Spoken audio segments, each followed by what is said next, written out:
welcome everybody who is with us live and watching on social media. I am broadcasting to you today from Austin, Texas. So we are out in Austin for one of our KW Talent events taking place tomorrow. So we are happy to be here in very hot, very balmy Austin, Texas. So thank you all for being here today. And we have with us Kristin Brockett. So Kristin, let's just introduce you really quick to our folks out there watching. Tell us a little bit about you, and then we'll get caught going into our topic. Fantastic. Thank you so much, Liz, for having me here. I'm really excited. Thanks to everybody out there. Hello. I'm in Cincinnati, Ohio. So warm, not as balmy, cloudy, as you can tell by looking at me how gray it is around here right now. I'm in Cincinnati, Ohio, and I am a Kentucky real estate agent. So I'm a team leader in Cincinnati, Ohio, and a Kentucky real estate agent. I've been in the business, got in, gosh, it's been almost 20 years now.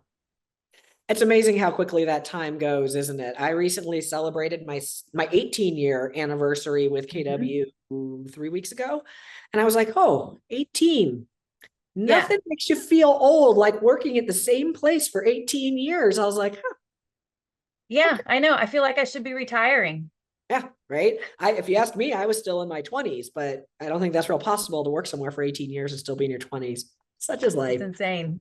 So let's talk about what we're actually here to talk about today. For our expert interview series, what we do is we talk to everybody about a very specific topic that is applicable to them.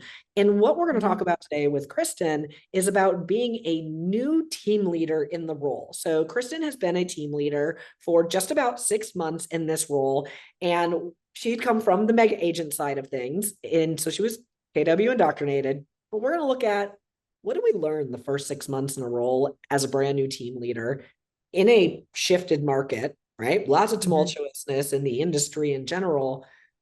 Let's just start there. What actually brought you to the TL role, right? To go from mega agent, what attracted you to that role first? Absolutely nothing. I wasn't attracted to the role at all. I knew that this role was the one that you didn't want at Keller Williams. I joined. Tell us how you really feel, Kristin. I joined in 2014, and I watched team leaders, and I thought, this has got to be the most difficult job out there. Why would anyone do it? And I happened to be at a market center owned by Tara Smith and Peter Chabris.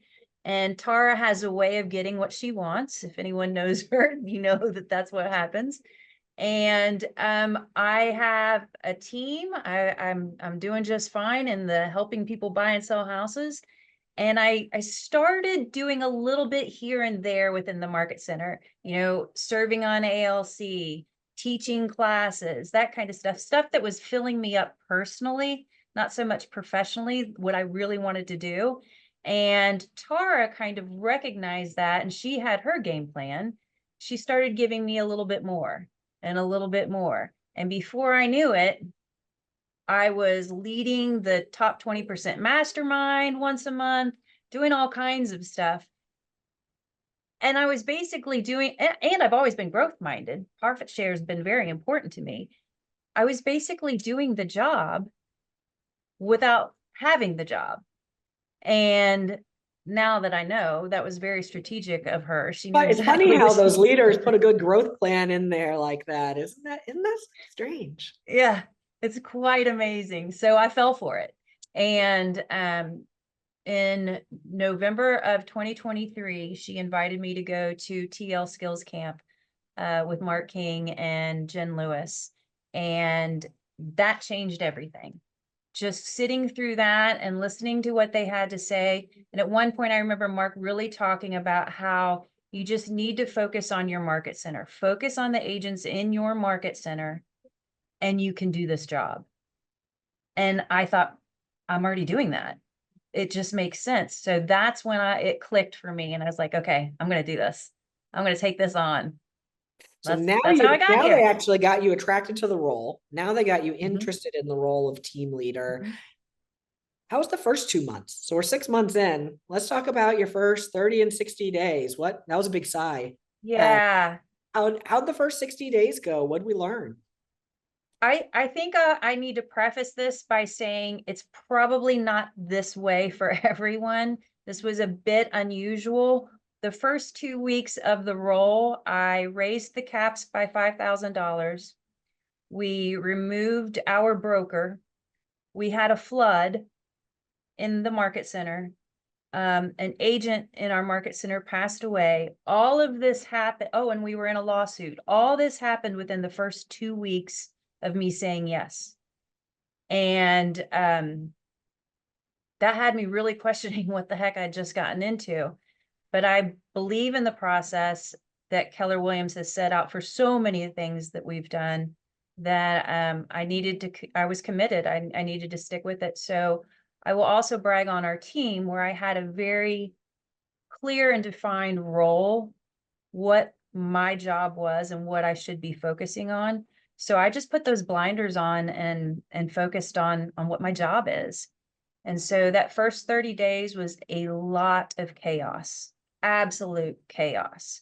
And I think for a lot of us in leadership, you've just got to be okay with embracing chaos, and you understand it's a ladder to something else, a new opportunity. You just ride that chaos wave.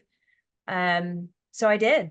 And about 6 months, where we are now, that's where I'm starting to feel like, okay, I can see the light at the end of the tunnel. I can see that this is going to be a good thing. It's interesting that you say chaos. And we have people that look at a business and they're like, well, I don't want to do this because I don't want to have that set of problems. And I don't want to do this because I don't want to have that set of problems. And I don't want to do this because I don't want to have that set of problems. And it's interesting because we actually get paid to solve problems in every role, right? As an agent, right? As a listing agent, as a buyer's agent, as a transaction coordinator, as a team leader, as an OP, as a CEO, as a community leader. We get paid to solve problems for other people. And that's essentially what our jobs are. The question becomes simply, what problems do you like to solve? And the chaos factor is interesting because in small businesses, things tend to be chaotic because we're small, right? But we don't have a massive amount of bodies steering the ship. That's the definition of a small business. And so when things get a little hectic, because they do, right? Small businesses, entrepreneurship, just that's part of the gig, is it comes with problems and some chaos, is how much that chaos actually comes into our worlds because there's so few bodies, right? There's so few of us steering the ship that we feel such a large impact on it. Where in a corporate America background, you may not feel that type of impact or that type of chaos in a general role, because there's so many people to absorb the hit. And I think that's important to highlight, is the chaos doesn't mean it's wrong. It doesn't at all. And I think that's true for team leaders, OPs, brand new RDs out there, brand new team owners who are going, what did I do? What have I gotten myself into? Why did nobody tell me? This is us telling you, chaos is part of entrepreneurship. Like that, that's just it. And learning to live in a certain degree of chaos and thrive in it, it becomes part of those masters of skill sets. So now you're 6 months in, right? Your first 2 weeks were incredibly chaotic, more so than anybody else could probably have ever predicted. What have you learned to love about the role? The role that you didn't necessarily wanted at one point. I've learned that I already knew I loved the agents. I knew I loved giving back to a market center. That was something that was already part of who I am. And so I continue to love that. What's been really interesting, Liz, that I've noticed happen is my buy-in with my team, my DOFI, my MCTT, my market center administrator, the bond that and my OP, what we've created and what we have, I have grown to appreciate that. If I cry, I'm sorry. Appreciate that so much. They've become my people, right? And I've learned that they feel the same about me, and that together we're making a huge difference in agents' lives. That's huge. I mean, what a bonding opportunity right there. So I've learned that with a team, you can do anything. With the right team, you can do anything. The talent in the right positions, when you get that, it's magic. It's absolute magic. So I've learned to enjoy that and really embrace that. I've always been a team player, but this has really kind of solidified it. The other thing I've learned is that I get personally just great satisfaction from growing and developing agents. Keller Williams has provided so much to me and my career and my family by providing opportunity, a pathway for any opportunity that you want. The fact that you can come to this company and find someone you admire, hitch your wagon to them, and let them take you places is just mind blowing to me. And it happens over and over again. And to be in a role where now I get to be the one where people are hitching their wagon to me and I get to take them places, there's nothing more exciting. I love think that. that's a really cool way to look at it, right? Of where people hitch their wagon, and now you get to be that person. You know, when I remember when I was a new agent and they were talking about team leader roles and things like that. I remember the person that kind of recruited me over to Keller Williams, they always, you always ask the same question, well, where do you see yourself in 5 years? And I was like, oh, well, I'm going to be running the office, obviously, because Yeah. that would be 23-year-old Liz's response to anything. Well, I'm going to be in charge. And then as I got that, I was like, oh, that means be the team leader. Okay, now I understand what this looks like. I'm going to be the team leader. And it's interesting because I temporarily took that position for a short period of time interim and went, this is not the role for me. Yeah. But what you just said is the exact thing that I did love about it as well. And I said, I love to be able to help people in this capacity to help them accomplish their goals. And it was interesting because that brief stint as a team leader is what ultimately led me to become a coach in 2010.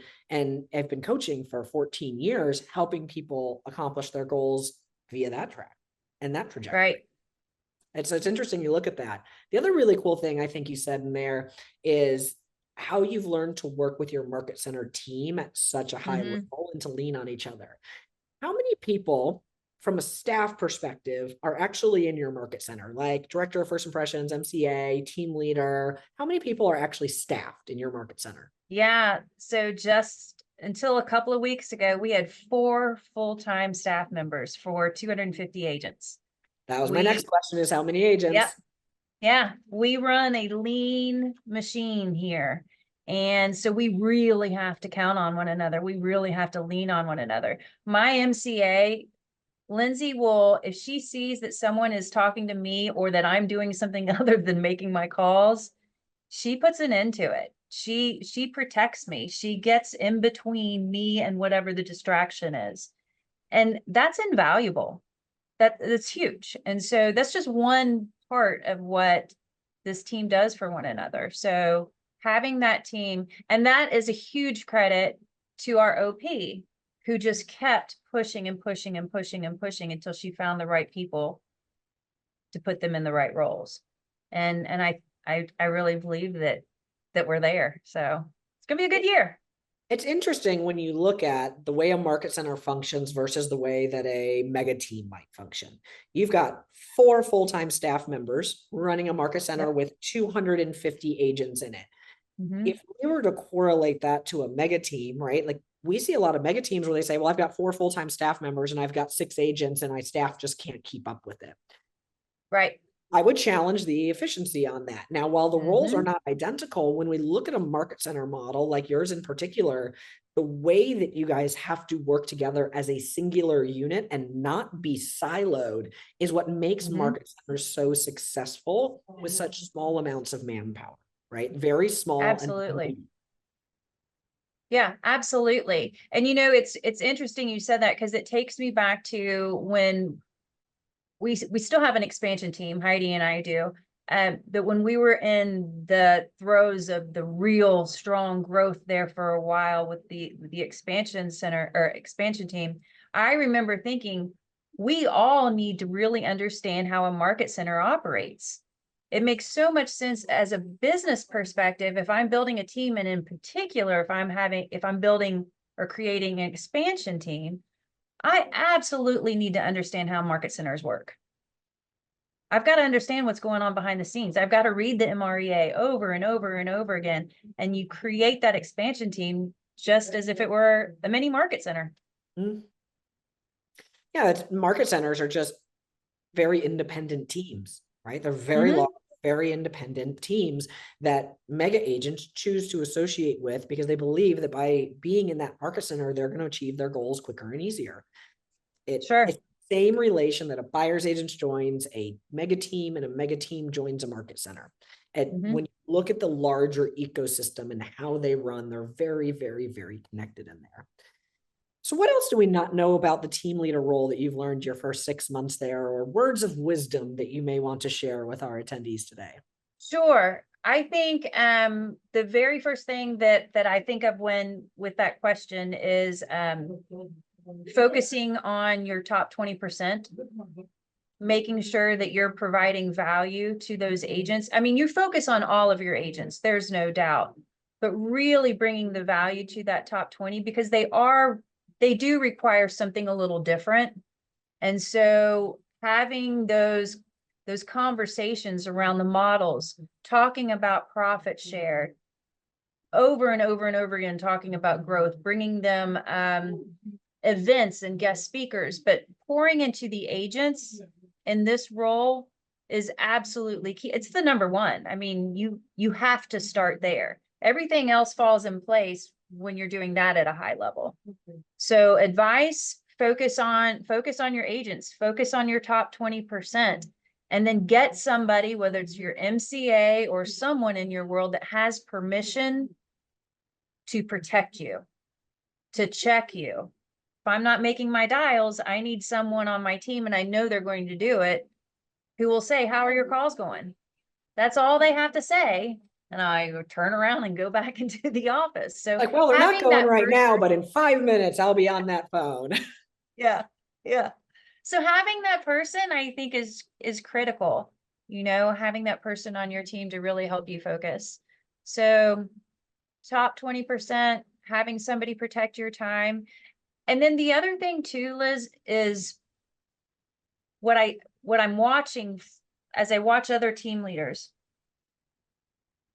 I don't know how they don't disengage when they go home for the day.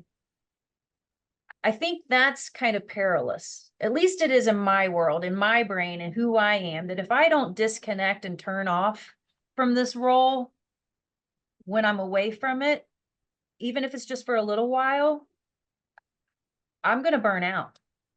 And I think burnout is a huge, I mean, I would imagine burnout's what kills most of our team leaders, I would you agree. know? I would agree. Absolutely.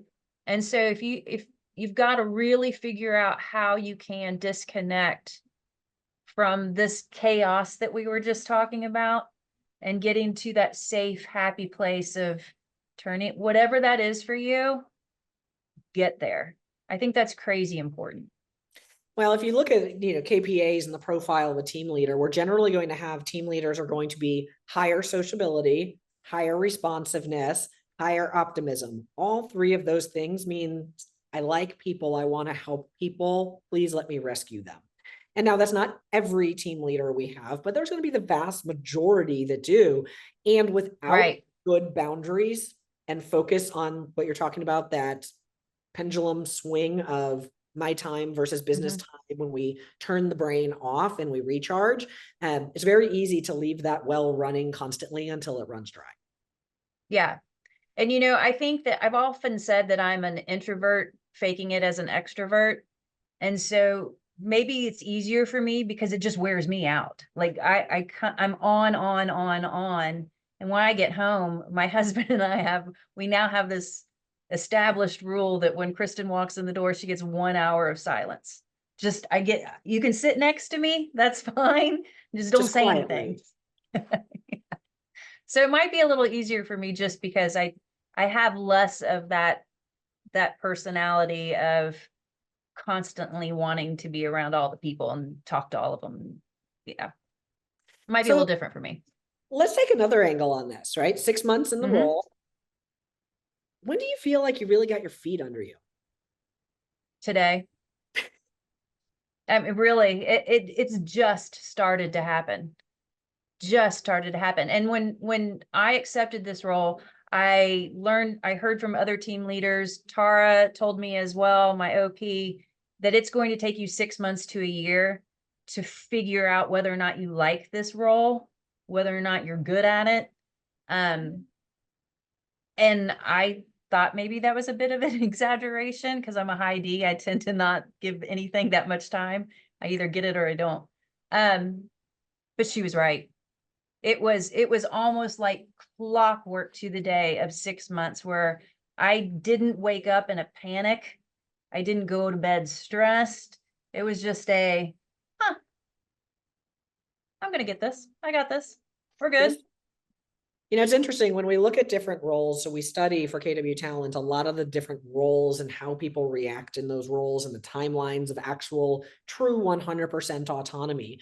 And it's kind of tricky because when we look at the I do it, we do it, they do it, and the right for autonomy and the tasks in the career visioning process, we've got a 90-day cycle. And it's I do it, and then we do it, and then they do it. And then really it looks like, hey, at 45 days, they should have this. Yeah. Yes and no. At 45 days, they should be competent enough to know you want them in the role for sure. And they're competent enough in the role to say, pretty sure I'm going to stay in this role for a while. Like, yeah, I'm jamming on this. Like, I got this and keep giving it to me. I'm learning. But true comfort in the role and autonomy, the more difficult and complex the role, the longer that period of time is. And I always look at the roles, and the DOO is one that it's kind of the anomaly to rainmaker. Like a lot of rainmakers kind of look at the DOO role and they're like, I just don't get it because they don't have the same mindset mentality. Yeah. To truly put a high caliber DOO in a high caliber business, you're looking at 9 to 10 months for 100% autonomy, similar to a team leader, right? This is going to be a year. We're looking at 1 year before you are just settled in and doing this thing on a daily basis like it's you're born to do it, right? It doesn't happen. Yeah, and that's interesting too, because after having almost 20 years of experience in real estate, I know exactly what to do to get a sale, right? I track my numbers. I know what the actions are. I know that if my numbers aren't doing what I want them to do, there are certain actions I put into place, and then I have the results, right? And I know when those results are going to happen. This is so much longer to see those results. I'm coming into it with a real estate mindset, a sales mindset of I can have a conversation, go on an appointment, and we're closing in 30 days versus I can have an appointment, we're having a conversation, and then another conversation, and then another conversation, and then another, and I might not close you for 6 months to 2 years. That's a little mind-blowing. That was a tough one. That's a long-term play, right? You're having to reassess your entire mindset about closing the deal on recruiting, right? Because you're courting somebody from a recruiting standpoint versus closing a sale because somebody has an immediate need for housing and they have raised their hand and said, help me buy or sell. Yeah. It's a completely mindset shift that I wasn't quite prepared for that one. My first few consultations I did, I just would vomit Keller Williams all over. I would just say all the things and how great this company is, and then I wouldn't hear back. And I thought, what am I doing wrong here? And then of course I went back to what I remember being taught at skills camp was take them through the needs analysis, ask questions, be quiet, listen. And I wasn't doing that. And I think the reason I wasn't was because I was just in a hurry. I wanted to hurry up and close the deal, just like I would. What a high D mega agent wanted to win? I can't see that. I can't see that happening. No, I can't. Yeah. All right, we're down to our final few minutes, Kristin. What words of wisdom would you like to leave people with today about really your journey it can be your journey as a mega agent for 20 years, going through real estate, your transition into going into a leadership position. It could be your first 6 months. What words of wisdom or last nuggets do you want to leave our folks with today? Couple of them. I'll go back and reference what I said earlier. That's the hitching the wagon thing. Really, that you may not know what your big why is. You may not know where you're headed. You may just be looking and you don't even know what you're looking for. my piece of advice is find someone you believe in. Find someone you believe in. You can buy into their value, their mission, hitch your wagon to that person and let them take you on a path. And when you're ready to hop off, you hop off when you're ready. But allow that, you don't have to figure it out today. Just find the right person that's kind of got it figured out a little more than you do and go with them. So I would definitely say that surround yourself with talent, ideal. And then when you're doubting yourself and you think that maybe you don't have what it takes, you need to remember to honor the people who do believe that you have what it takes. That gives you the confidence. When you're doubting yourself, when that self-doubt creeps in, it happens to all of us. Think about the people who do believe in you and they know you've got this, and don't disappoint them. Just honor them. I like that. That'll pull you through. I like that. Self-doubt creeps in for everybody. I don't care who you are, how good you are, how much you know your role or your world, whatever it might be. There's going to be a day that the doubt creeps in. Someone's going to make you question. Something is going to make you question it. You're not going to be feeling like $1 million. Lean back on what you know to power you through. Absolutely. Awesome. Well, Kristin, I want to thank you very much for joining us today and providing this information. I can't wait to see the rest of your journey as a team leader and where you go in the next year. I know it's going to be really exciting and we can see big things from you there. For the rest of you that have joined us on this Zoom or on Facebook or watching the recording, thank you all so much for spending the afternoon with us. If you need anything, there's anything we can help you with, please don't hesitate to reach out, and we'll see you next time.